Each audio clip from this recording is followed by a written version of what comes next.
live and local. This is Fox 7 Austin News at 9. Good evening and thank you for joining us. For several years, Cody Wilson has been fighting to publish blueprints online on how to make 3D guns. Those plans were supposed to be released this week before a federal judge stopped it. Wilson's company, Distributor, is based right here out of Austin. He talked with Fox 7 today explaining why he's not backing down. His name is Cody Wilson, and he's at the center of controversy for distributing blueprints for printing out guns using a 3D printer. I've been at this for years, right? A lot of people just woke up to this controversy last week. Well, I'm sorry that you didn't know about it. I'm sorry that you weren't prepared for it, but that was the world you were living in already. His blueprints were first published online in 2013. They were downloaded nearly 100,000 times before the U.S. government made his company take them down. Since then, he's been in a legal battle trying to get the prints back online. I'm politically motivated to preclude the ambitions of gun control. These are literally the terms that I understand my project in. How could I build a project that could end American gun control? Attorneys general from 19 states, including the District of Columbia, want it to be illegal to share such plans on the internet, saying the downloadable files threaten public safety and their ability to enforce gun laws. But Wilson argues the prints were available in the past and nothing bad has happened. No one's used them in an airport. No one's brought them in or committed a crime with them. It's a technical oddity. It's a novelty. It's new. It spells something about the future. Wilson says it's hard for him to take what these lawmakers are saying seriously because he doesn't believe they fully understand what he's doing. I promise you that these lawmakers couldn't stand in front of you right now and explain to me or explain to you what exactly it is that I'm doing. They couldn't explain to you what the technology is. They don't know that you can make a gun. They don't know how you'd even make a gun. To them, it's all science fiction. Wilson tells Fox 7 the battle is not just a Second Amendment issue. It's a First Amendment issue as well. And he says he believes he has the right to share information he has with anyone he wants online. It's the network itself, its ability to not ever be strangled at any one point, to have no center that can be controlled, that enables possibilities. So you can take down humble old me and my little website here in Austin, Texas, but of course my technical plans are spread all over the world. Yeah, I hope it makes people, think. I hope it gives people to imagine alternative possibilities of how to deliver technical data to themselves. Joining us now to talk about this issue is Ed Scruggs with Texas Gun Sense. Ed, thank you for coming on tonight. So how to respond to the argument that preventing the company Distributor from publishing these blueprints violates people's First Amendment? Well, it's a very complicated issue. It's hard to boil it down in just a few minutes.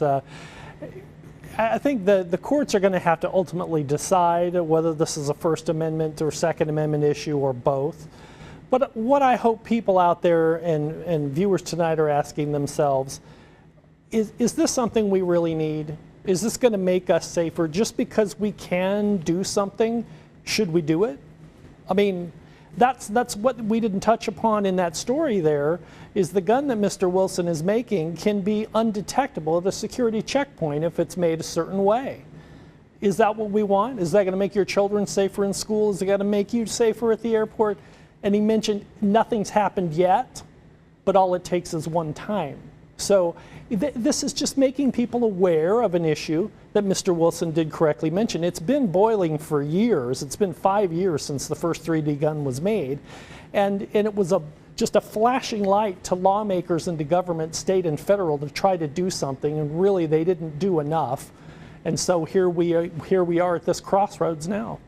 Yeah, and Wilson was saying that it can be costly to print a gun because a person would need a 3D printer and all those materials. He's arguing that the weapons may not be as reliable as traditional guns. Do you think that this is enough to stop criminals from downloading a plan and making a gun from it?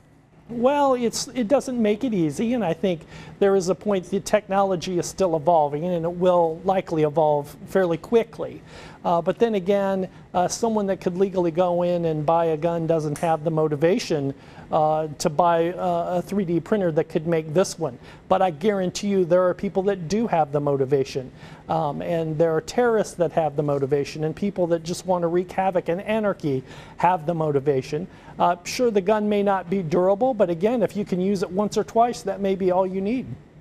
And last week, we expected that these blueprints would be published online August 1st, but because a federal judge issued a temporary restraining order on that, do you think this is just one of many things legally that will block Wilson from publishing online?